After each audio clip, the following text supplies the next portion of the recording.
보고 있습니다. 참고해 보시면 좋겠고요. 이제 본격적으로 다음 주 구하러 가보겠습니다. 구해줘 다음 주 출발합니다. 자, 그럼 본격적으로 이 세 분과 함께 자세한 이야기 나눠보도록 하겠습니다. 다음 주에는 어떤 섹터가 갈지 여러분께 구조 의견을 드릴 구조대 세 분 모시죠. 자, 왼쪽부터 우리 박철수 매니저님 나오셨고요. 가운데는 송유일 매니저님, 그리고 오른쪽에는 오늘 새로 보는 얼굴입니다. 조선일 매니저님 환영하겠습니다. 어서 오세요. 안녕하세요. 자, 일단은 황성수 매니저님이 가시고 새로운 뉴페이스가 합류를 하셨습니다.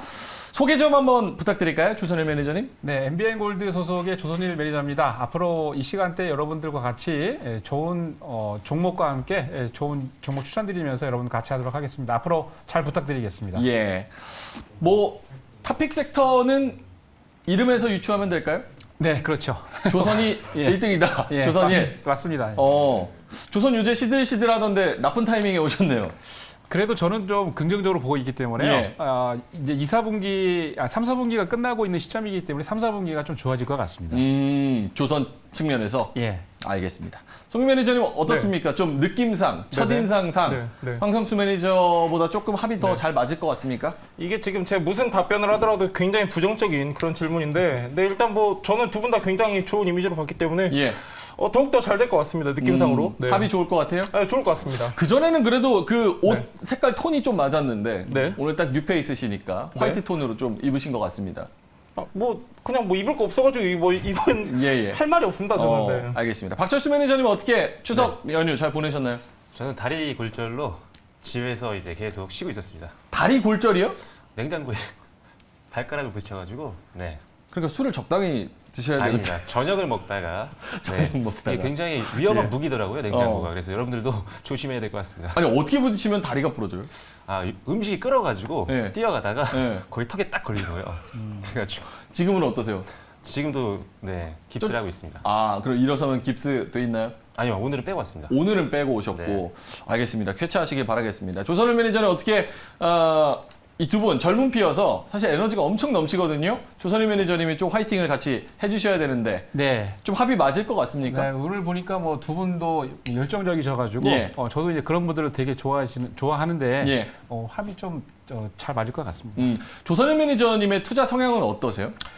저는 이제 중장기적인 것도 있고 이제 포트폴리오를 보통 한 70대 한 30 정도. 70대 30으로. 예. 그래서 중장기 투자를 한 70으로 하고 30% 정도를 이제 단기로 운영을 하고 있는데 전반적으로 요즘 보면은 이제 좀 핫한 종목들 그리고 섹터 같은 경우는 중장기라 하더라도 좀 이제 보통 이제 가치주하고 요즘은 성장주 같이 하고 있는데 예. 성장주 같은 경우는 이제 시작하는 그런 성장주 업종의 그런 포트를 구성을 하고 있습니다. 알겠습니다. 그 30%를 저희가 좀 노려볼 수 있을 것 같습니다. 요게 이 프로그램 취지 자체가 이제 섹터와 탑픽을 골라서 다음 주 요때 딱 정산을 하는 그런 코너여서 단기적인 성향의 그런 종목들 많이 주시면 좋을 것 같습니다. 자, 그러면 박철수 매니저님과 송유일 매니저님은 지지난주에 종목과 섹터를 하나씩 또 던져주고 가셨습니다. 저희가 한 주 쉬었어도 그 성적표를 또 빼놓을 수가 없잖아요. 그래서 그 성적표부터 먼저 공개해 보도록 하겠습니다. 박철수 매니저님은 에코프로, 그리고 송유일 매니저님은 페노션 이렇게 주셨는데 사실 둘 다 제가 별점을 그렇게 높게 준 것 같은 기억은 없는데 실제로 성적표는 어땠는지 한번 공개해 보도록 하겠습니다. 보여주시죠. 자, 두 분의 박철수 매니저님의 에코프로는 종가 기준으로 상한가, 최고가 기준으로 37%. 아시다시피 저희는 이렇게 부풀리고 이런 거 없잖아요. 그대로 매수가 그대로 들어가서 목표가 그리고 종가까지 최고가 기준 이렇게 딱 나가는데 박철수 매니저님 생각보다 굉장히 2주 안에 좋은 수익률을 냈다 이렇게 봐야 될까요? 아니요, 근데 약간 최근에 이제 제가 페이터리 관련된 종목들을 하나도 빼놓지 않고 거의 추천을 드렸었잖아요. 예를 들어서 코스모학부터 시작했죠. 한 두세 번 연속으로 추천드렸었고, 맞습니다. 그다음에 성일하이텍 바닥권에서, 그다음에 세비캠도 추천드리고, 그다음에 돌아가면서 이제 순환매를 좀 고려하자라고 말씀드렸잖아요. 왜냐하면 성일하이텍 이런 거 신규로 진입하기는 사실 굉장히 좀 어려운 위치에 있었기 때문에 순환매를 고려해서 SPG라든지 뭐 MPC라든지 그 다음에 이제 지지난주에 이제 에코프로가 눌림이 좀 나왔길래 일단 추천을 드렸습니다. 지금 화면으로 나갈지 모르겠지만 지지난주죠. 금요일날 추천드리고 그 다음 날이 최저점 정도 선에서 시초가 형성했기 때문에 아마 방송 보시고 나서 월요일장에 매수를 하신 분들은 최저점에서 잡았을 것 같습니다. 그래서 오늘 종가 기준으로도 한 29% 이상 그리고 최고가 기준으로도 37% 이상 수익이 잘 났던 종목입니다. 일단 오늘 시장도 좀 안 좋았고 그다음에 좀 단기적으로 많이 올랐기 때문에 지금 차익 매물이 좀 나오고 있는데요. 일단은 이 종목 같은 경우는 여전히 또 페리토리 관련된 기대감이 높습니다. 특히나 에코프로뿐만 아니라 에코프로 머티리얼즈 그리고 에코프로 이노베이션, 에코프로 CNG 굉장히 다양한 이 2차전지 관련된 그리고 폐배터리 관련된 사이클을 다 구축을 하는 회사이기 때문에 앞으로도 꾸준히 관심을 좀 지켜보시면 좋을 것 같고요. 뭐 실적도 당연히 굉장히 좋죠. 뭐 올해 실적이야 뭐 작년 대비했을 때 뭐 한두 배가 아닙니다. 무려 지금 거의 한 5배 이상 영업이익이 성장할 걸로 보고 있기 때문에 뭐 실적도 상당히 안정적이라고 보시면 됩니다. 다만 지금 급등이 나왔기 때문에 가격 전략을 한 번 더 말씀을 드려볼게요. 예. 일단은 2차 목표가는요. 15만 7천 원 정도로 좀 보시고요. 그리고 손절가는 13만 5천 원으로 한참 상향 올려서 어떻게 보면은 지난 거래일, 어제 거래일 시초가분이라고 보시면 될 것 같아요. 그 정도 선에서 무너지면 일단 현금화 시키시고 눌림 나오면 저점 보신 다음에 그때 한번 재접근을 고려하시면 될 것 같습니다. 아니 뭐 지금 짧게 보는 시장에서 이 정도면 굉장히 만족할 만한 성적이 아닌가 싶은데 더 간다는 말씀이시죠? 네, 더 갈 수 근데 있다. 수익을 지금 많은 분들이 이제 매도 타이밍에 대해서 많이 물어보세요. 맞아요. 수익이 났으면 이걸 도대체 언제 팔아야 되냐? 나 그냥 모르겠다, 못 먹어두고 그래서 예. 가시는 분들이 있고, 나 그냥 여기서 끝낼래 하고 파니까 그때 올라가는 경우도 굉장히 많잖아요. 예. 그래서 여러분들이 분할 매도를 그래서 항상 여러분들에게 추천을 드리는 겁니다. 항상 여러분들이 이럴 때 절반 정도 챙겨 놓으시고 그리고 나서 만약에 주가 좀 빠지면 손절하시면 일단은 아마 매수가에서만 손절을 하셔도 그렇죠. 사실 기존에 챙겼던 수익금들이 있기 때문에 안정적으로 포트를 구성할 수가 있습니다. 여러분들 좋은 수익, 높은 수익도 중요하지만요. 수익을 안정적으로 만들어가는 게 더 중요하기 때문에 일단 분할 매도를 철저하게 이용하시면 좋을 것 같습니다. 알겠습니다. 분할 매도 그렇게 해서 좀 지지 않는 게임을 할 수 있다. 네. 자, 알겠습니다. 에코프로 성공적으로 우리 시청자분들을 구해줬다 이렇게 평가를 하겠고요. 송율 매니저의 패노션도 역시나 만만치 않습니다. 요거 패노션 제가 별점을 굉장히 짜게 줬는데 종가 기준으로는 10% 넘게 최고가 기준으로 13.25% 수익률을 챙기게 됐습니다. 어때요? 만족합니까? 예, 일단은 뭐 두 자릿수잖아요. 두 예. 자릿수고 지금 이게 사실은 굉장히 높은 수익률입니다. 여러분들 맞습니다. 지금 방금 전에 우리가 30% 보고 와서 그렇지 굉장히 잘 나온 수익률이라고 생각을 하고요.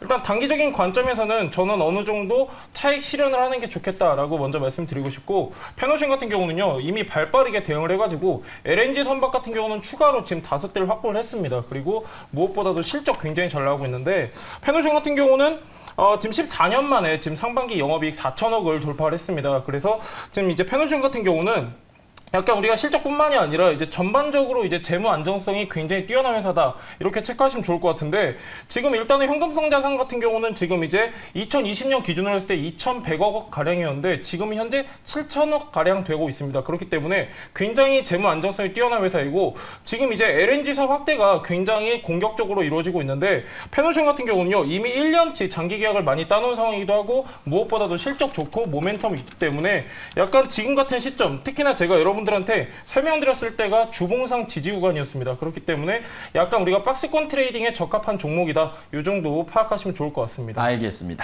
자, 두 분이 말씀해주신 에코프로 그리고 펜오션 성공적으로 여러분께 도움을 드렸다 이렇게 말씀을 드리겠습니다. 자, 그러면 저희가 뭐 수익률은 뒤로 하고 다음 주에는 그럼 어떤 종목이 갈지 어떤 섹터가 갈지 역시나 세 분의 어깨가 무거울 텐데 세 분은 다음 주에 가장 눈여겨보는 섹터가 무엇인지 바로 공개하도록 하겠습니다. 보여주시죠. 자, 반도체. 박철수 매니저님. 반도체 안에서도 또 여러 가지가 있잖아요. DDR5 관련주, 그렇죠. 기판 관련주 등등이 있는데 네. 반도체 내에서 어떤 종목일지 굉장히 궁금하고요. 네. 어쨌든 반도체가 간다.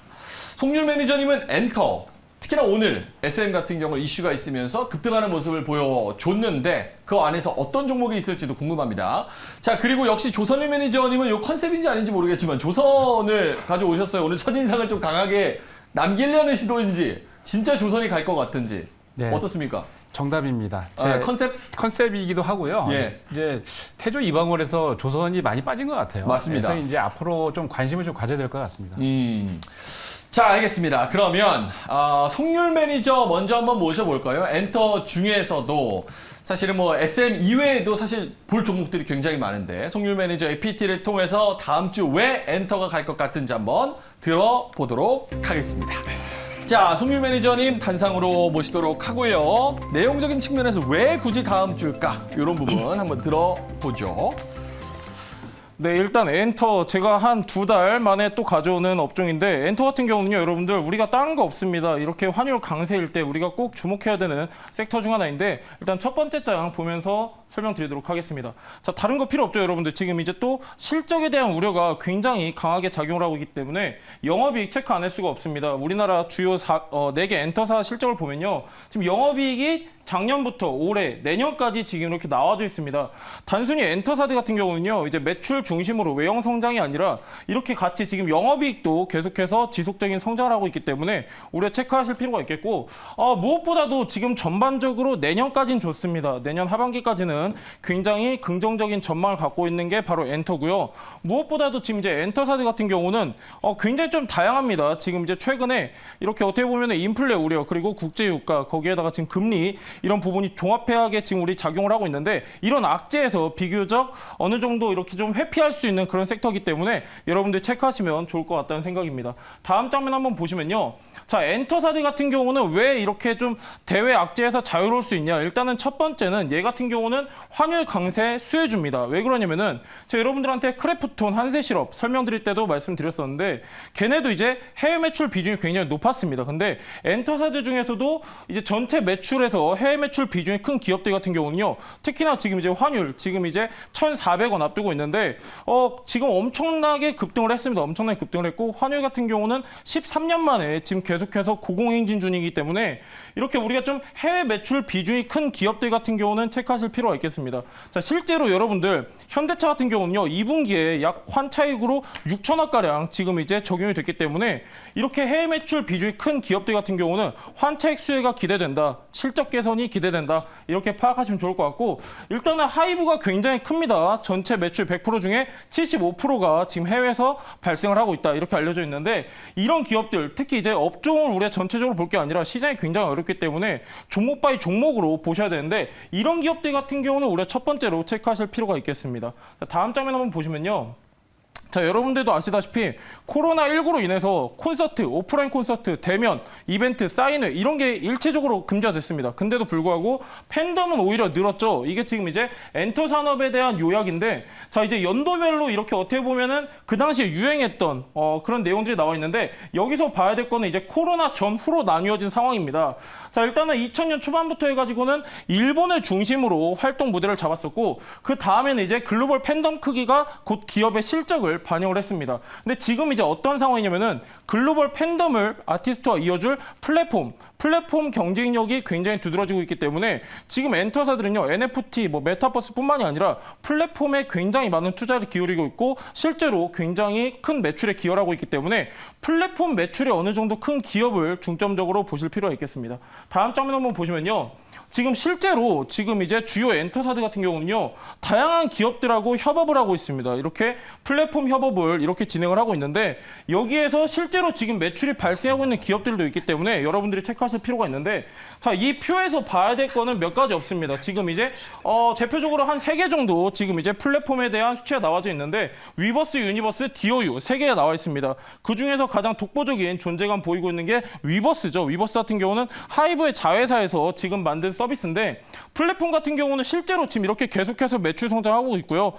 뿐만이 아니라 이제 플랫폼을 기반으로 해가지고 팬덤 확장, 그리고 나아가서는 어떻게 보면은 지금 이제 기존의 아티스트들의 무대가 되고 있는 게 바로 지금 플랫폼이다라는 점 이해하시면 좋을 것 같고, 플랫폼 같은 경우는요, 지금 이제 성장폭이 굉장히 큽니다. 매년마다 거의 한 100%씩 성장을 하고 있기 때문에 플랫폼 매출 비중이 좀 큰 기업과 플랫폼에 공격적인 투자를 하고 있는 기업들은 우리가 눈여겨보실 필요가 있겠습니다. 다음 장면 한번 보시면요. 자, 지금 이제 엔터주 같은 경우는 다른 거 없습니다. 일단은 우리가 다른 거 필요 없이 지금 네 번째 줄에 나와져 있는데 해외 매출 비중이 큰 기업 위주로 좀 보시면 좋을 것 같고요. 일단 첫 번째로 우리가 체크해 보면은 아무래도 지금 이제 엔터주 같은 경우는요, 이제 대외 변수에서 좀 자유롭습니다. 얘 같은 경우는 국제유가 영향도 굉장히 제한적으로 받고 있고, 당연히 지금 이제 얘 같은 경우는 이제 이렇다 할 지금 이제 어떤 생산업이 아니다 보니까 서비스 업종이다 보니까 인플레 영향에서 굉장히 자유로울 수가 있습니다. 두 번째 같은 경우는 지금 이제 막 하반기에 굉장히 콘서트가 많이 잡혀 있고 모객 수도 굉장히 빠르게 늘어나고 있는데 글로벌 콘서트 증가 추세이기 때문에 우리가 꼭 체크해 볼 필요가 있고, 콘서트가 일회성이 아닙니다, 여러분들. 콘서트는 일회성이지만 그 부가적으로 지금 이제 수익이 창출될 수 있는 부분이 많기 때문에 체크하시면 좋을 것 같고, 이 콘서트는 일회성이지만 팬덤 확보는 지속성이기 때문에 이 부분 꼭 체크하시면 좋을 것 같습니다. 자, 무엇보다도 지금 이제 물가가 전반적으로 많이 올라가고 있는데요. 아무래도 엔터사 같은 경우는 이제 굿즈 판매 같은 경우는 지금 이제 소비자의 가격 전가가 용이하기 때문에 전반적으로 좀 자유로울 수가 있다라는 점 우리가 확인할 수가 있고, 엔터주 같은 경우는 이 4개 외에도 굉장히 긍정적인 요소가 많습니다. 지금 시장 자체에 아무래도 좀 많이 밀린 기업들이 있는데, 사실 엔터주 같은 경우는 실적 굉장히 좋고 무엇보다도 모멘텀 좋고, 그리고 아무래도 대외 변수에서 자유로울 수 있는 섹터이기 때문에 체크하시면 좋을 것 같습니다. 다음 장면 한번 보시면요. 자, 여러분들한테 제가 오늘 준비한 종목 같은 경우는 모멘텀뿐만이 아니라 실적 그리고 재료까지 같이 3박자를 갖추고 있는 기업입니다. 그렇기 때문에 여러분들 굉장히 지금 저평가 구간이기 때문에 전반적으로 좀 자세한 내용 체크하시면 좋을 것 같고, 엔터주 같은 경우는 지금 다른 거 없습니다, 여러분들. 지금 실적이 무엇보다 굉장히 좋기 때문에 당장 3분기 실적부터 우리가 조금 주목하시면 좋을 것 같다는 판단입니다. 네. 자, 엔터 들었는데 약간 하이브가 아닌가 약간 이런 생각이 드는데. 이렇게 어떤 색안경을 끼고 보시면은 근데 YG 엄청 좋아하잖아요. 또 색안경을 끼고 보시면은 네. 어쨌든 알겠습니다. 네. 혹시 질문 있으시면 질문 하나씩 하시면 됩니다. 위험 리스크는 없나요? 아무래도 이제 기업별로 있는데요. 지금 이제 엔터주 같은 경우에도 지금 지수에 의한 하락 때문에 전반적으로 좀 많이 눌린 상황이기 때문에 중장기적인 추세뿐만 아니라 단기적으로는 전반적으로 우리가 좀 수급을 기대해 볼 수 있고, 약간 중장기적인 측면에서는 이제 종목 바이 종목인데, 약간 저는 해외 매출 비중이 큰 기업들 같은 경우는 중장기적 추세도 지금 시점에서 충분히 반등 가능하다 이렇게 보고 있고, 리스크라고 하면 저는 어느 정도 반영이 된 것 같습니다. 지금 이제 페노션 같은 경우에도 지금 이제 리스크가 어느 정도 있었는데, 하지만 이제 저가 매수세가 오히려 더 컸거든요. 그렇기 때문에 리스크보다도 지금 이제 오히려 반등 시점에서 호재로 작용할 내용이 많은 섹터는 리스크는 좀 제한적일 것이다라고 보고 있습니다. 리스크가 없지 않아요? 그게 거의 없다고 보시면 될 것 같아요. 리스크 제로예요. 뭐 그렇게 말씀하시면 별 5개고 그렇게 되면 악재인데. 5개 아니에요. 감사합니다. 예. 네. 리스크 있어요? 없죠, 엔터는. 군대 가는 거 빼고. 그렇죠. 뭐 군대 가는 거 말고는 저도 사실 리스크가 자주 없어요. 가지고 왔던 섹터 중에 하나이기 저는 때문에. 엔터 진짜 좋게 보는 게 네. 리오프닝 하면 리오프닝 한다고 좋다 그러고, 네. 뭐 비대면 하면 비대면 한다고 좋다 그러고, 네. 실적은 뭐 더 잘 나간다 그러고. 사실 이제 코로나의 이런 전염병에는 가장 강한 섹터죠, 사실. 그렇죠. 뭐 온라인으로 이미 매출이 이렇게 그 코로나 이전보다 더 나오니까. 요즘은 뭐 유튜브만 조회수 잘 나와도 막 몇 억씩 버니까. 뭐 음반 판매량이 가장 중요한데요. 음반 판매량. 예, 뭐 최근에 이제 블랙핑크, 트와이스 같은 경우에는 지금 이제 최근에 지금 발매한 앨범들 보면요, 선주문이 200만 장, 100만 장 이렇기 때문에 지금 사실상 말씀하신 대로 리오프닝 때는 이제 소속 아티스트들의 IP, 지적재산권을 활용한 이런 사업들로 매출이 받쳐졌다고 하면은 지금 이제 리오프닝 시점이기 때문에 이런 오프라인 중심의 매출이 뒷받침해주고 있다 이렇게 보시면 좋을 것 같습니다. 알겠습니다. 네. 또 엔터는 그런 것도 있잖아요. 반도체, 배터리 이런 건 미국에 공장 지어라 무슨 뭐 이러는데, 쿼드니 뭐 칩폰이 막 이러는데, 뭐 아이돌은 그런 것도 없고 컨텐츠는 그런 것도 없고. 그럼요. 아니, 원래 이런 분위기 아니거든요. 기가 막히는데 이런 분위기 엔터. 아닌데, 어떻게 네. 또 송 매니저님이 잘 잡으신 것 같아요. 어떻게 엔터를 가져왔지? 저거 내가 숨겨놓은 건데. 다음 주에 ACT하고 이제 저기 네. 블랙핑크가 야, 또 이제 블핑. 저기 하는데 네. 예, 딱 맞춰서 잘 갖고 오신 것 같아요. 아, 불핑 엄청 좋아해요, 예. 저분이. 아, 그러시구나. 질문 있으면 하시죠. 없습니다. 아, 질문이 네. 없어요. 시청자 여러분들 이거 보시면서 채팅창에 질문 올려주시면 좋을 것 같아요. 오늘 근데 그 동접자가 한 300분밖에 안 들어와 계셔가지고 시장에 좀 지치셨나 봐요. 그래서 질문 올려주시면 저희가 뽑아보도록 하겠습니다. 아, 근데 질문이 없으면은 여기가 또 날카롭게 못 가는데, 우리가 시청자분들을 대변해가지고 뭐라도 쥐어 짜내야 되는데. 없어요? 저는 그냥 별도 많이 줄 겁니다. 별도 많이 네. 줄 거예요? 알겠습니다. 자, 그러면 뭐 질문이 더 이상 없으니까, 그럼 질문 요거. 네. 그러면 이렇게 모든 사람이 다 좋게 보는데 네네. 왜 주가는 막 미친 듯이 안 가요? 아무래도 이제 얘 같은 경우는 이제 성장주의 성향도 있기 때문에 지금 이제 나스닥 중심의 최근에 폭락이 저는 어떻게 한몫을 했다고 보여지고 있고요.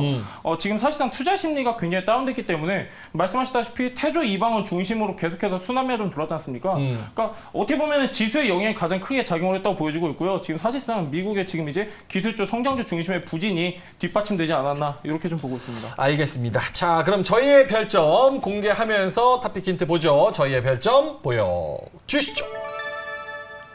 오, 4개, 4개. 저는 5개에다가 위에 잘 보시면 반 개가 더 있습니다. 5개 반. 네. 이야. 괜찮나요? 반응, 리액션 한번. 거진 지금 이제 수개월 만에 처음 받아보는 별점인 것 같은데. 맞습니다. 대형악재죠, 지금. 대형악재고. 페노션 이제 지지난주에는 굉장히 짜게 주셨거든요. 예, 맞습니다. 그렇기 때문에 이제 두 자릿수 수익률이 가능했는데, 예. 이 프로그램에서 부정적인 것 같습니다. 별이 많으면 악재인가요? 제가 이제 별명이 여기가 캐릭터예요. 저도 이제 캐릭터인데 컨셉이 명반꿀이라 그래서 저 반대로 하면 꿀빤다 그래가지고. 정확도가 높습니다, 굉장히. 예. 근데 상당히 과학적이에요. 네. 여태까지 경험상. 그래서 제가 별점을 많이 주면 그 종목이 그 다음 주에 잘 못 가더라고요. 어쨌든 그래서. 그렇다고 제가 일부러 낮게 줄 수는 없잖아요. 그렇죠? 돗자리를 깔으셨네요. 네, 돗자리 깔았어요. 리버스로, 인버스로 돗자리 깔았습니다. 자, 그러면 송률 매니저 별점을 상당히 높게 받으셨는데 엔터주 중에서도 어떤 종목을 고르셨는지 탑픽 힌트 한번 들어볼까요? 예, 원래 자신이 있었는데 자신이 없어졌습니다. 일단은 플랫폼 사업 확장 그리고 실적 고성장주인 기업인데요. 예, 체크 꼭 하시기 바랍니다. 알겠습니다. 플랫폼 사업 확장 플러스 실적 고성장 중인 엔터 기업. 자, 잠시 후에 어떤 종목인지 공개를 하도록 하고요. 송 매니저님 수고하셨습니다. 다음 타자 한번 정해주실까요? 예, 아무래도 지금 이제 많은 분들 기대하시고 계실 건데 조선일 조선일 매니저님 아유. 모십니다. 자, 조선일 매니저님은 이름대로 조선 섹터를 다음 주에 갈 것 같다 이렇게 해서 가져오셨는데요. PT 한번 들어보도록 하겠습니다. 네, 컨셉이기도 하고 이제 조선업이 태조 이방원에서는 좀 많이 빠졌습니다. 그래서 걱정하시는 분들이 많은데 오늘 조선 섹터 조금 확실하게 좀 분석을 해서 여러분들이 좀 관심을 가질 수 있도록 해보도록 하겠습니다. 자, 다음 화면을 보죠. 자, 기본적으로 조선 섹터라고 하면은 특히 이제 오늘 같은 경우는 제가 이제 LNG에 맞춰서 포커싱을 해서 가져왔는데 LNG에 세분화되어 있는 기업들이 한국조선해양 차트가 좀 잘 안 나왔네요. 현대미포조선, 그다음에 삼성중공업, HSD, 두산이죠. 두산엔진인데 이렇게 4개를 가지고 왔는데 이 중에 어떤 종목일까요? 다음 장 보겠습니다. 자, 여러분들이 이제 그동안에 우크라이나 사태로 인해서 글로벌 업황이 많이 변했습니다. 이제 왼쪽에 있는 거는 지금 우크라이나 그리고 러시아에 있는 깃발인데 잘 아시겠습니다만 올해 2월 24일이죠. 그때부터 이제 오른쪽에 돈바스를 점령하기 위해서 탱크가 한 대 가고 있는 특이합니다. 이 탱크가 왜 오른쪽에 있는 이 가운데에 있는 러시아 깃발이 아니고 옛날 구소련 깃발을 달고 가고 있죠. 바로 니네들은 이제 소련에서 벗어날 수 없다. 다시 연합하기 위해서 뭐 그런 모습을 보이고 있는데 하여튼 이로 인해서 업황들이 여러분 잘 아시겠습니다만 올해 3월부터 뭐 곡물이라든지 또 그리고 그 위에 원자재까지 해서 엄청나게 많이 변화가 있었는데 그런 변화 때문에 지금 위에 보면 숫자가 204라고 써 있죠. 바로 이 사태가 벌어지고 나서 오늘까지 딱 204일 됐습니다. 이게 좀 빨리 종식이 돼야 우리나라뿐만이 아니고 전 세계가 다 좋아질 텐데 이게 언제까지 갈지 한번 규칙가 주목됩니다. 다음 장 보시죠. 자, 러시아가 지금 유럽에 대해서 많이 압박을 하고 있습니다. 특히 이제 우크라이나 때문에 그 왼쪽에 있는 유럽 국가들이 많이 이제 우크라이나를 동조를 하고 있는데 그것 때문에 유럽 국가들을 러시아가 압박을 하기 위해서 가장 크게 갖고 있는 게 바로 이 가스입니다. 그래서 여러분들 뉴스가 나올 때마다 많이 듣고 있는 게 바로 러시아, 독일로 이어지는 노르트 스트림 가스관인데요. 이 내용들을 매번 한 뭐 2-3번 정도 이상 아주 이슈화가 돼서 많이 얘기를 하고 있는데 그 외에도 러시아에서 지금 보면은 흑해를 거쳐서 불가리아, 그다음 이탈리까지 가는 바로 이 사우스 스트림과 그리고 터키, 튀르기예로 이름이 바뀌었죠. 블루 스트림까지 가스관이 있는데 이걸 러시아에서 통제를 지금 하고 있는데 이 부분이 상당히 지금 이슈화 되면서 지금 올해 특히 이제 11월 이후부터 많이 에너지 대란이 예고되고 있는데 그게 좀 앞으로도 많이 부각이 될 것 같습니다. 다음 장 보시죠. 자, 러시아로부터 유럽에 가스가 수입이 되는 수입량을 표시했습니다. 독일 같은 경우는 뭐 잘 아시겠습니다만 산업이 굉장히 활성화되어 있기 때문에 유럽 국가들 중에서도 가장 많이 가스를 사용하고 있는데 1년에 426억 세제곱미터를 쓰고 있죠. 그리고 그 뒤로 이탈리아, 튀르기예, 네덜란드, 헝가리 순입니다. 근데 가끔 가다가 이런 뉴스가 나오기 시작을 했습니다. 바로 5월 달부터인데요. 가스 위협으로 인해서 가스프롬이 야말가스 파이프라인을 폐쇄했다라는 내용이 나왔고, 그리고 6월 같은 경우는 노르스트림 1가스 공급량을 60% 감축을 했는데 이게 금방 풀리지 않았습니다. 근데 그렇지가 않았죠. 7월로 넘어가면서 거기에다 핑계를 하나 더 댔습니다. 보수 작업을 해야 된다라고 해서 이 가스를 다시 10일 동안 폐쇄를 하고 난 다음에 나중에 10일 지나고 난 다음에 열긴 했습니다만 다 연 게 아닙니다. 여기서 다시 50%를 감축을 했습니다. 자, 그러면서 8월 달에 이슈가 됐던 게 프랑스가 7월 달에 한 달 동안 썼던 가스 대금을 갚지 않으니까 러시아가 열받아서 엔지사가 바로 이제 프랑스에서 러시아에서 이제 가스를 받는 그런 기업인데 공급 중단을 통보를 했죠. 그러고 난 다음에 바로 노르트 스트림 1을 4일 동안 가동 중단했는데 이로 인해서 굉장히 유럽에서는 지금 많은 변화가 일고 있습니다. 지금 다음 장 보시면은요. 유럽의 에너지 대란이 11월 달부터 올 수 있다는 게 굉장히 지금 많이 부각이 되고 있죠. 왜 그러냐면 지금 독일 그리고 프랑스뿐만이 아니고 영국에서도 지금 이런 일이 벌어지고 있습니다. 에너지 요금이 엄청나게 폭등을 하고 있죠. 작년 10월 달 가격을 보면은요. 파운드입니다. 1277파운드였던 게 올해 지금 10월에 3,549로 벌써 3배 정도 오를 것이라 예상이 되고 있고 내년 4월 같은 경우는 무려 이 대비 5배 정도 이상 올라갈 것으로 예상을 하고 있습니다. 자, 근데 더 중요한 건 뭐냐면 올해 겨울에 어떤 걸 지금 해야 되냐면 11월 넘어가면 춥죠, 유럽이. 그래서 지금은 난방에 굉장히 신경을 안 쓰고 있는데 유럽 같은 경우는 난방과 그다음에 지금 이걸 가지고 뭐 예를 들어서 뭐 요리 같은 걸 해야 되는데 요리, 밥을 먹어야 될지 아니면 난방을 떼야 될지로 굉장히 고민을 하고 있습니다. 그래서 이런 것들이 앞으로 날씨가 찬바람이 지금 불고 있는데 많이 이슈화가 될 그런 내용이고요.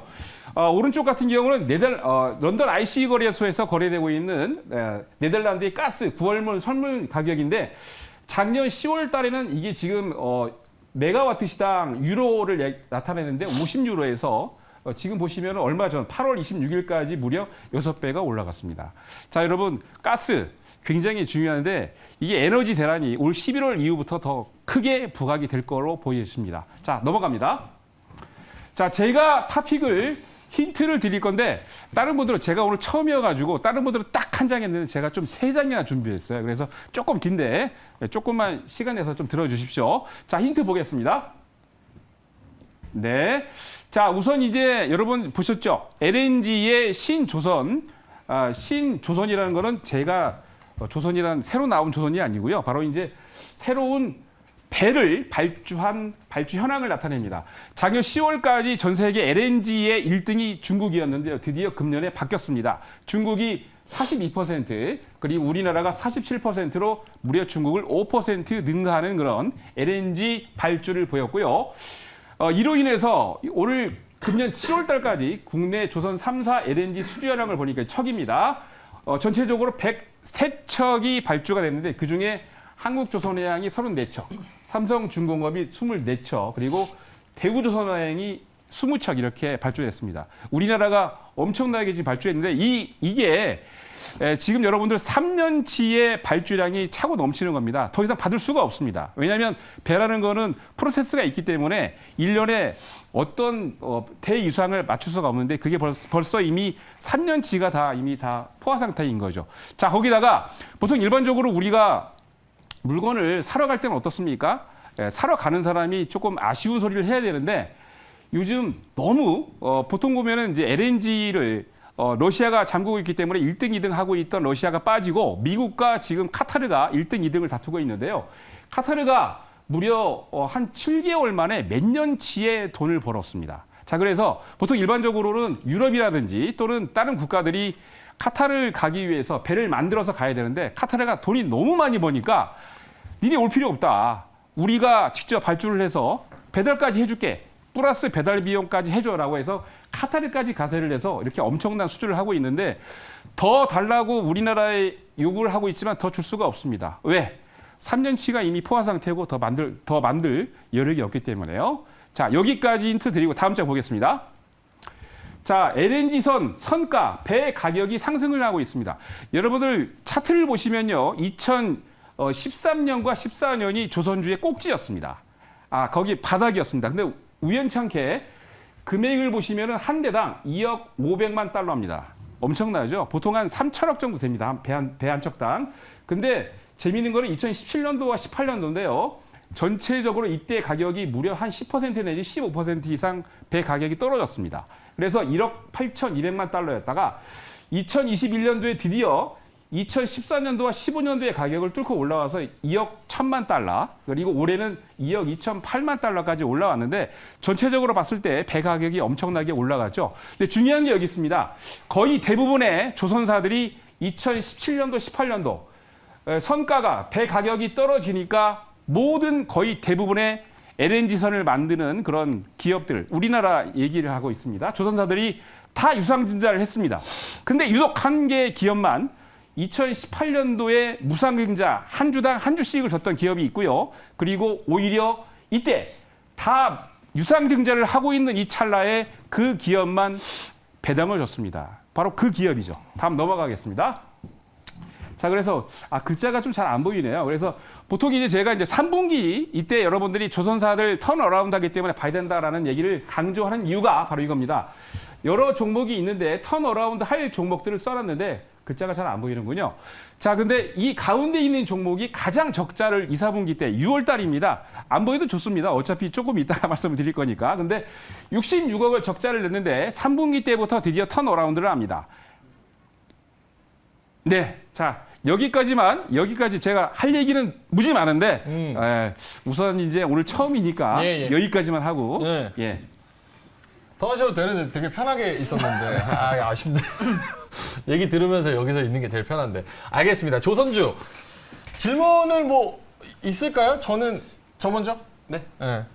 저는 뭐 내용은 사실은 조선주가 상승할 때 다 나왔던 내용이니까 시청자분들이나 뭐 저희도 다 내용은 알 거라고 생각이 드는데 저는 가장 궁금한 거는 최근에 조선주가 전체적으로 다 같이 밀린 게 한 3주 정도 그렇습니다. 되는 것 같아요. 그러면서 전반적으로 한 20% 정도 가량 빠졌는데 사실은 FOMC도 있는 다음 주 변동성이 좀 많은 다음 주에서 조선주가 갑자기 20%를 바꾸면서 턴어라운드에서 수익권으로 전환하는 그 계기가 특별히 있을까요? 우선은 제가 좀 안심이 됩니다. 별점이 적게 나올 것 같아서 아까 이제 얘기를 제가 딱 듣고 이 별점이 많이 나오면 속으로 안 되는데 하고 있었는데 감사합니다. 첫 번째. 그리고 우선은 이제 다음 주 21일 날 FOMC 회의가 있죠. 분명히 오늘 또 이제 미국의 옵션 만기이기 때문에 플렉츄에이션이 있고 그렇습니다. 다음 주 수요일 날도 분명히 플렉츄에이션이 있을 건데 저는 모든 분들이 지금 이제 아까도 시작할 때 말씀을 드렸는데 태조 이방원에서 조선주하고 지금 원자력이 너무 올랐기 때문에 조정이 들어왔다라고 해서 전문가들이 모두 매도 포지션을 외치셨는데 저는 이때가 기회이지 않나 싶습니다. 아까 말씀드린 것처럼 21일 날 수요일 날 FOMC 회의가 있기 때문에 분명 0.75 내지 1%까지는 아니라고 생각을 하고 있는데 분명히 금리 인상을 하기 때문에 플럭츄에이션이 있을 겁니다. 근데 약간 조정을 하고 난 다음에 갑작스럽게 20%까지는 올라갈 수는 없습니다만 그래도 여러분들이 지금은 아까 말씀드린 것처럼 3, 4분기가 며칠 안 남았습니다. 끝나려면 발표가 이제 조금 있으면 3, 4분기 이슈가 발표가 될 건데 이때를 기점으로 해서 관심을 가져야겠다고 제가 강조드리고 싶습니다. 알겠습니다. 두 분 질문하시죠. 날카로운 거, 송곳 질문. 일단은 뭐 조선주 이제 최근에 좀 많이 올랐다가 지금 이제 추세가 꺾인 것 같은데 사실상 지금 이제 환율 수혜 업종 중에 하나도 조선주거든요, 사실은. 그렇습니다. 근데 이제 조선주 같은 경우에는 일단 저는 앞전에 이제 지금 이제 코로나 이전에는 BDI랑 그리고 상하이 컨테이너선 지수가 굉장히 영향을 많이 미쳤는데 걔는 아직 하락 추세거든요. 그렇죠. 근데 얘들이랑은 연관성이 없을까요? 지금 이제 원래는 또 한 장이 더 있었는데 그걸 좀 뺐습니다. 너무 자료가 많아가지고. 근데 사실은 이제 약간 그 BDI 지수는 좀 떨어지고 있긴 하지만 그 외에 LNG선 같은 경우는 아까 말씀드린 올라가고 있는 추세이기 때문에 약간 BD하고 운임 지수하고는 조금 반대로 봐야 되지 않을까. 왜냐하면 이번 지금 만들어지는 거는 LNG 가격하고 관련이 돼 있기 때문에 제가 지금 그 BDI나 운임 지수를 빼고 또 이제 뭐 상하이 운임 지수도 있죠. 이제 그런 것들을 뺀 이유가 뭐냐면 그거하고는 전혀 관련이 없다고 보여집니다. 왜냐하면 배를 만드는 그런 기업이고 그리고 아까 말씀드린 것처럼 이 기업들이 LNG를 운반하는 데 필요하기 때문에 이미 3년치 계약이 다 체결이 됐습니다. 그래서 그거하고 전혀 상관이 없다고 보여지는 겁니다. 질문 있을까요? 약간 겹치는 부분들이 있는데 사실 지금 대표적인 종목들 보면은 조선 대표주들이 외국인이랑 기관들 수급이 거의 지금 안 붙고 있는 상황이거든요. 어떻게 보면 순매도 기조가 계속 유지되고 있고 몇몇 종목들만 지금 들어오고 있는 걸로 보이는데 수급이 다음 주에 들어올 만한 뭐 일정들은 혹시 있나요? 뭐 조선 자세히 보시면요. 네. 맞습니다. 거의 대부분의 조선 업종군들이 지금 이제 양매도 포지션을 취하고 있는데 이 업종군 같은 경우 외국인이 계속 사고 있습니다. 기관만 매도를 계속 하고 있고요. 조금 이제 제가 이제 드리는 거는 뭔가 이유가 있기 때문에 드렸겠죠. 예. 토달지 말아라. 네. 이유가 있으니까 드리는 거. 수급이 들어오는 걸 오늘 가져오셨겠죠. 네. 그 중에서도 외국인 수급이 들어오는 게 있다. 그렇죠. 예. 알겠습니다. 맞습니다. 자, 알겠습니다. 질문은 충분히 드린 것 같고 기본충실님께서 조선일 매니저님 처음 오셨으니까 별점 프리미엄 드리고 조선주는 좋다는 건 다 알고 지금 조정기간 중에 20% 마이너스라 다음 주 변동성이 있겠지만 원래 첫 방송은 별 많이 드리는 겁니다. 4개 반 드립니다라고 말씀을 하셨습니다. 감사합니다. 예. 자, 고맙습니다. 저희의 별점은 어떻게 될지 별점 한번 보도록 하겠습니다. 보여주시죠. 야, 진짜 첫 방송인데 진짜 너무들 하시는 거 아니에요? 야, 제 자비가 평균이었습니다. 근데 가만 생각해보면 저 이게 평균이었어요. 근데 자비가 없네, 자비가. 근데 저는 너무 이제 다행스러운 게 아까 이제 인버스 돗자리라고 얘기하셨으니까 다음 주에 좋지 않을까 그런 기대를 좀 해봅니다. 알겠습니다. 오자마자 미신을 바로 믿어버리시는. 3개 주신 이유가 있을까요, 송유 매니저님부터? 일단은 뭐 조선 같은 경우는 지금 이제 수주 내용 같은 경우는 차트에 어느 정도 반영된 기업도 있고 반영이 안 된 기업도 있는데 일단은 케바케인 것 같아요. 종목별 케바케고 저는 이제 조선 업황 전반적으로 한번 이제 전체적으로 조정을 겪을 타이밍이기 때문에 거기서 2개 뺀 거고요. 일단은 뭐 아까 말씀하신 대로 LNG선 비중이 큰 기업들 같은 경우는 어느 정도 추세는 살아있어서 걔들이랑은 별개로 그냥 조선업 전체로 3개 드렸습니다. 알겠습니다. 박철수 매니저님은요? 일단은 뭐 조선업 자체에 대해서는 일단은 좀 많이 빠졌기 때문에 분명히 기술적인 되돌림이 좀 나올 수 있다고 보고 있거든요. 다만 일단은 아까 말씀하신 것처럼 특정 종목을 빼고는 또 수급이 아예 유입이 안 되는 것들도 있기 때문에 외국인 기관들 수급을 좀 잘 봐야 되고 그리고 다음 주에 좀 일정이 딱 꽂히는 게 좀 없어서 일단은 2개를 좀 제외했습니다. 하지만 알겠습니다. 뭐 되돌림에 대한 기대감 충분히 있는 섹터로 보고 있습니다. 알겠습니다. 이런 걸로 상처받고 그런 스타일 아니시죠? 그럼요. 이거는 저희 생각이니까. 제가 다음 주부터는 이제 다음 주에 바로 갈 거를 준비를 해야 되겠네요. 제가 알겠습니다. 보니까 프로인 만큼 맞춰서 좀 오겠습니다. 좋습니다. 그리고 이거는 저희 생각이고 예. 실제로 이제 다음 주에 리뷰할 때 저희가 수익률로 얘기를 하니까 요거는 그렇게 저는 더 무거운 거 가져왔습니다. 알겠습니다. 원래 자, 앵커님 별점하고 다음 예. 주 진짜 수익이 나는지 한번 제가 보겠습니다. 알겠습니다. 과학을 한번 확인해 보시면 좋을 것 같고요. 어떻게 뭐 탑픽 힌트가 있을까요? 아니면 박철수 매니저님 모실까요? 바로 이제 박 매니저님 모시고 알겠습니다. 하겠습니다. 자, 조선일 매니저의 조선 섹터 한번 들어봤고요. 마지막으로 우리 마지막 타자 박철수 매니저님은 오랜만에 2차 전지가 아닌 반도체를 가져오셨습니다. PT 한번 들어보도록 하죠. 네, 안녕하세요. 박철수 매니저입니다. 굉장히 오랜만에 2차전지, 뭐 폐배터리 이런 것들을 빼고 반도체 섹터를 들고 왔는데 사실 뭐 삼성전자라든지 SK 하이닉스 이런 종목들 때문에 많은 투자자분들이 굉장히 힘든 상황일 거라고 생각을 합니다. 하지만 일단은 뭐 연말이라든지 이때 또 중국이 좀 경기 부양책이 좀 나와주고 그리고 DDR5도 이제 개발하잖아요. 그리고 항상 미래에 대한 기대감이 선반영되니까요. 슬슬 이제 이 정도 가격대라면 좀 담아갈 종목들도 굉장히 많다라고 보여집니다. 분명히 실적 잘 나오고 그거 대비 업황 때문에 이 분위기 때문에 약화된 투심 때문에 주가가 떨어지면서 평가절하되어 있는 기업들이 가장 많은 섹터가 또 반도체 섹터이기도 합니다. 그리고 그 안에서도 움직이는 종목군들이 있는데 오늘은 그 중에서 한 종목을 보시면 굉장히 잘 갔던 걸 아마 기억하시는 분들이 많을 거예요. 그 동종 필그룹 내에서 또 괜찮은 종목을 하나 가져왔으니까요. 내용 한번 들어보시고 공략까지 한번 이따 보시면 될 것 같습니다. 네, 첫 번째 장 보시면요. 자, 일단 제가 오늘 전체적인 제목을요, 소모품 시장을 좀 보자라고 좀 적어드렸어요. 이 소모품 시장이 굉장히 지금 우리가 모르는 사이에 엄청나게 고성장을 하고 있는 상태이기 때문에 이 소모품을 만들고 있는 회사 중에 우리가 조금 더 상대적으로 강점을 가지고 있는 기업을 지켜보자라는 의미에서 오늘 제목을 이렇게 정해봤습니다. 일단은 반도체 소모품을 말씀드리기 전에 이 테스트 쪽 분야를 좀 봐야 되는데 반도체 테스트가 왜 중요한지 그리고 왜 지금 현재 반도체 테스트의 수요가 증가할지 이런 이유들에 대해서 간단하게 말씀을 드리겠습니다. 자, 첫 번째로는요.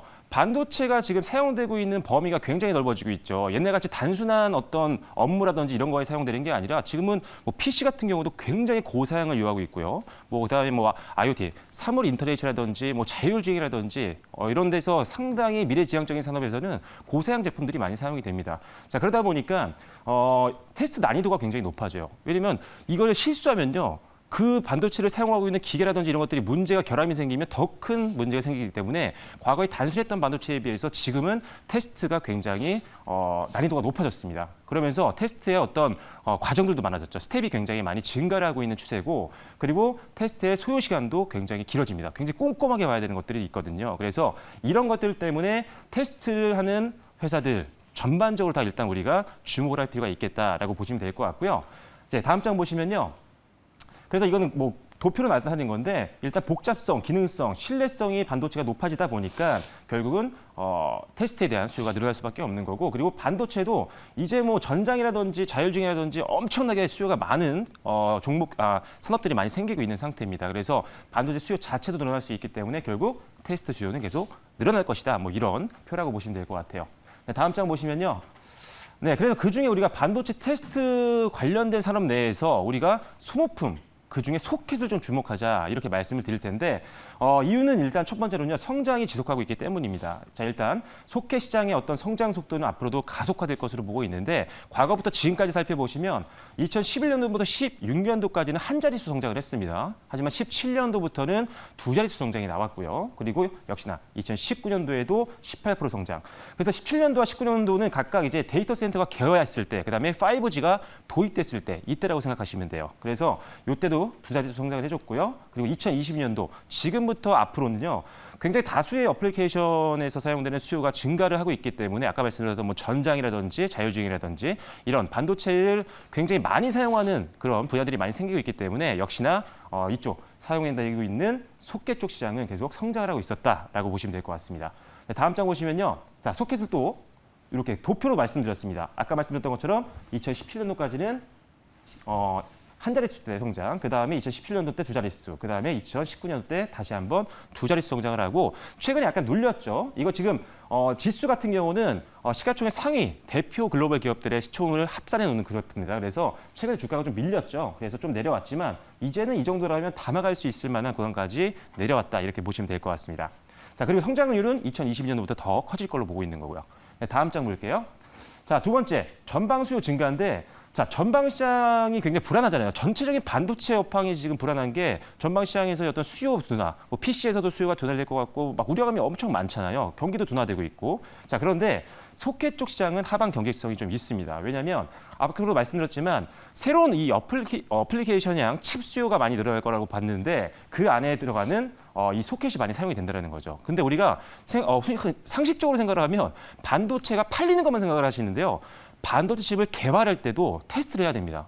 테스트를 해서 어느 정도 성과가 나와야 이걸 실제 양산까지 가는 거기 때문에 테스트할 때도 실제 이 소모품들이 계속 사용이 되고 있다는 거예요. 그래서 실제 전방 산업에서 반도체가 안 팔려도 자율주행 칩을 개발하고 있는 회사나 아니면은 뭐 사물 인터넷을 관련한 회사에서 만들고 있는 반도체라든지 여기서는 테스트용 특히나 이 검사용 소켓은 계속적으로 지금 사용이 되고 있기 때문에 매출에 어떤 타격이 크지 않았다. 일반 반도체 제품 관련된 부품을 만드는 회사 대비해서. 그래서 이 부분을 더 보셔야 된다고 말씀드리는 겁니다. 그래서 샘플용 테스트 소켓이라든지 양산용 테스트 소켓 지금 모두 다 지금 성장을 하고 있는 게 이 섹터의 가장 안정적인 투자 포인트라고 보시면 될 것 같아요. 실제로 지금 샘플용 테스트는 매출이 별로 안 나올 것 같이 생각하시는 분들이 많이 있어요. 실제 제품이 팔려야지 돈을 많이 버는 거 아니냐 이렇게 볼 수가 있는데 실제 여기 보시면 샘플용 테스트 소켓 매출 비중이 벌써 40%에서 60%입니다. 절반이 넘어가는 경우도 있다는 거예요. 회사별로. 그래서 굉장히 중요한 포인트라는 점 기억하시면 되겠고요. 다음 장 보시면요. 세 번째는요. 자, P와 Q가 동시에 성장하고 있습니다. 약간 앞이랑 중복이 되는 부분들이 있는데 자, 일단은 반도체 서플라이 체인 중에 지금 글로벌 고객사를 가장 많이 보유하고 있는 분야 중에 하나가 이 소켓 쪽입니다. 아니면 테스트 쪽.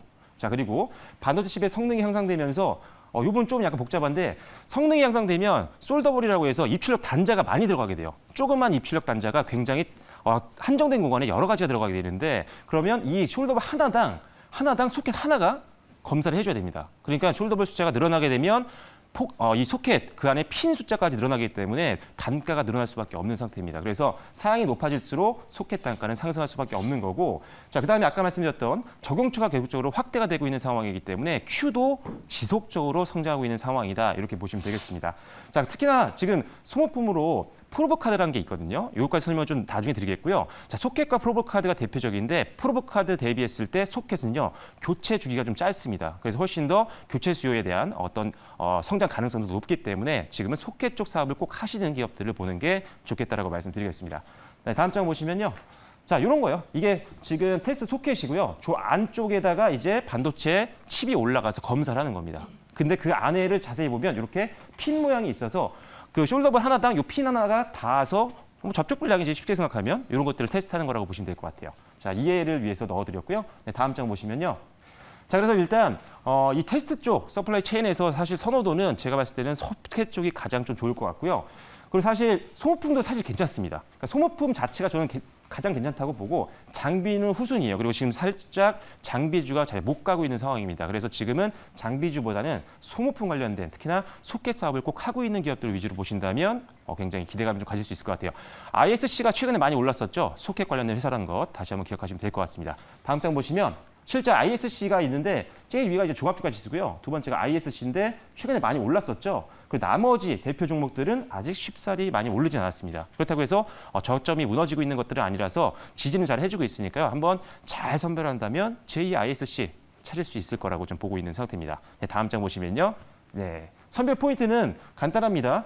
실제로 고객사들의 점유율이 확대가 되고 있는지 그리고 비메모리 쪽 사업을 좀 하고 있는 회사가 더 좋아요. 메모리 반도체가 업황이 안 좋기 때문에 메모리 사업부 비중이 큰 회사들은 좀 약간 디스카운트를 좀 받고 있는 것들이 많습니다. 그래서 이왕이면 비메모리 장비 쪽 하는 회사, 그다음에 역시나 고객사 다변화가 되고 있는 기업들, 그리고 최근 부진한 업황인데 다른 반도체 대부분의 종목들 중에 실적이 실제 꺾이는 경우들이 있거든요. 근데 소켓 쪽이나 이런 쪽들은 상당히 잘 나옵니다. 실제 잘 나오는지 한번 확인해 보시고요. 그리고 가격 조정을 통한 저가 매수세 유입 가능성이 좀 높은 기업들. 그래서 올라온 기업이 아니라 지금 최근 이 약세장에서는 조금은 밸류에이션 부담이 없는 저점에서 올라가는 종목들을 잡는 게 종목 선별 팁이 될 수 있겠다라고 말씀드리겠습니다. 여기까지입니다. ISC인 줄 알았는데 마지막에 딱 반전 땡겨버리시네. 아닙니다. 알겠습니다. 힌트 있을까요? 글쎄요, 요새 힌트래. 질문이 죄송합니다. 예. 힌트만 보고 있어가지고.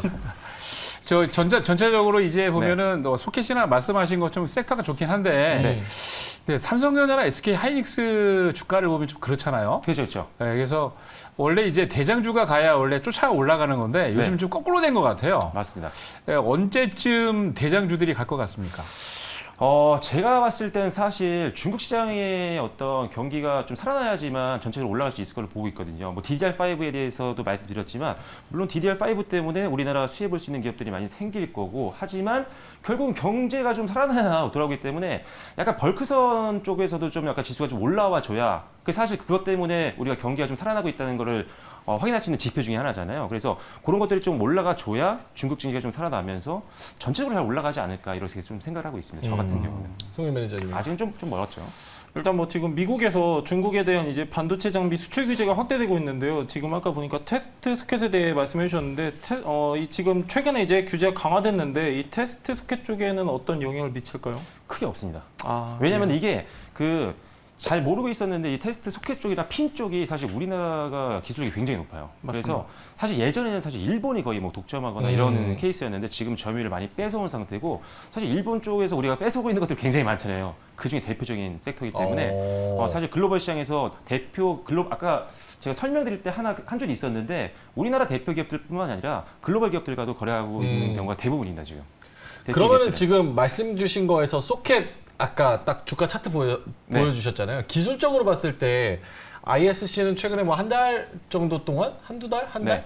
그것도 한 20% 넘게 올라왔단 네. 말이죠. 그럼 누워있는 애들은 누워있는 애들이 더 좋다고 보시는 거예요? 아니면 가는 애들이 ISC가 더 간다고 보시는 거예요? 종목이 몇 개 없어가지고 그러니까요. 힌트를 드리는 거잖아요. 어떻게 보면 이게 네. 지금 저는 약간 순환매를 고려합니다. 순환매. 네, 그래서 ISC는 아닙니다.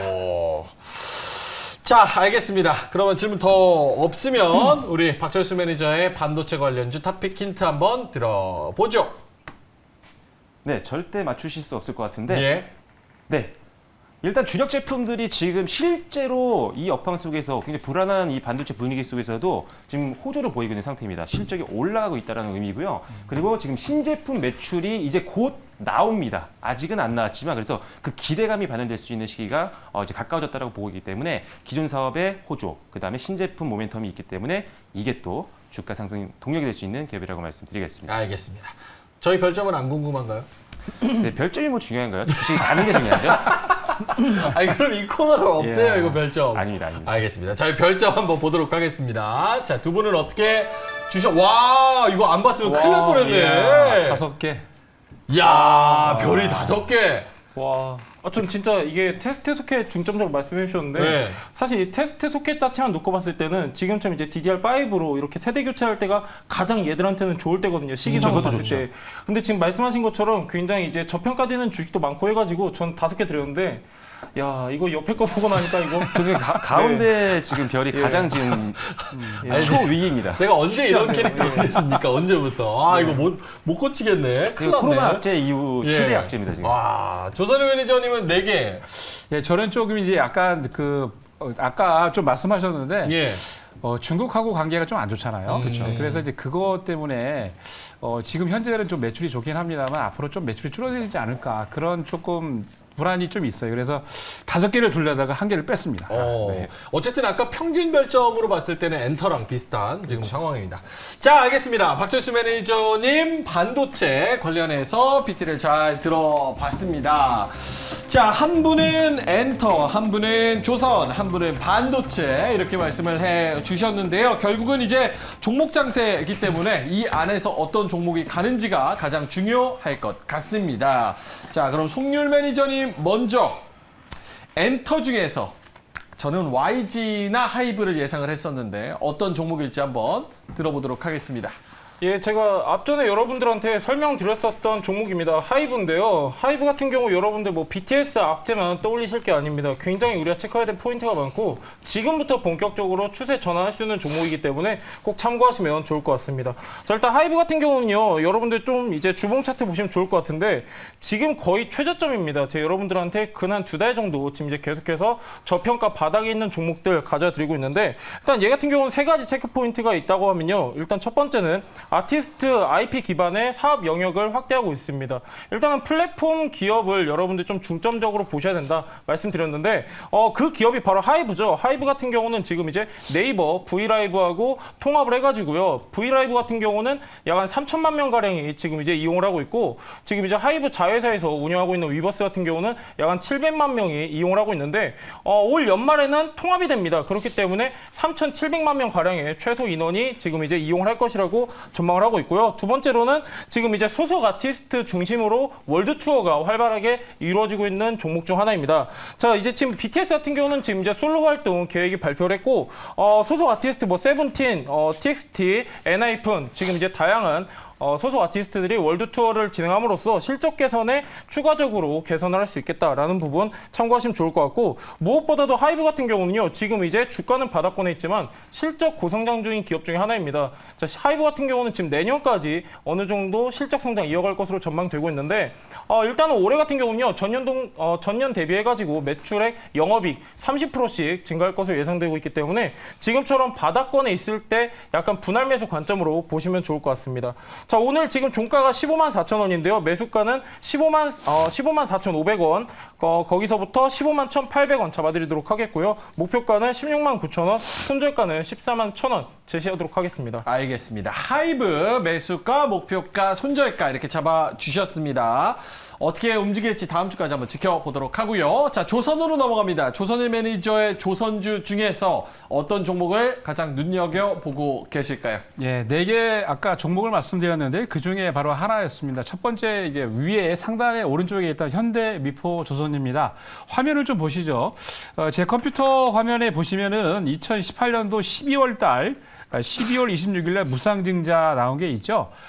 이때 거의 대부분의 조선주들이 다 유상증자를 하는 시기에 이 회사만 한 주당 한 주씩 무상증자를 했습니다. 거기다가 2018년도에는 한 주당 700원, 그리고 그 다음에 2018년도에 700원, 그 다음에 350원. 이 회사밖에 없습니다. 주주를 위해서 많이 노력을 하고 있는 그런 기업들, 바로 이제 주주적인 이런 활동을 하고 있는 기업들에 많이 신경을 쓰셔야 되는데, 이 기업을 보면은 다른 조선주 같은 경우는 양매도해서 기관 외국인들이 계속 매도를 하고 있습니다만, 특이하게도 외국인이 계속 사고 있습니다. 며칠 이제 뭐 하루 이틀 정도는 뭐 매도를 하고 있긴 하지만요. 근데 기관이 지금 계속 매도 포지션을 잡고 있지만 기관 포지션이 매수로 돌아서는 순간 급등할 수 있다라고 보여지고요. 주식 수도 이게 지금 보시면 아시겠지만 별로 그렇게 많지가 않습니다.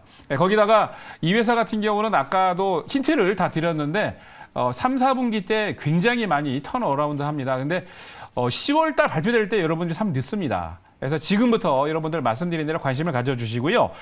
이 회사의 매수 가격은 오늘 또 이제 조정을 했죠. 99,000원 정도에서 끝났는데요. 매수 가격은 98,000원에서 95,000원. 분할 매수하십시오. 말씀드린 대로 21일까지 FOMC 회의가 있기 때문에 플렉츄에이션이 있어서 약간 조정이 있을 수 있습니다. 목표 가격은 직전 고점 넘어서 12만 원 제시해드리고요. 손절 라인은 9만 원 제시해드리겠습니다. 알겠습니다. 조선일 매니저의 탑픽 종목은 현대미포조선이었습니다.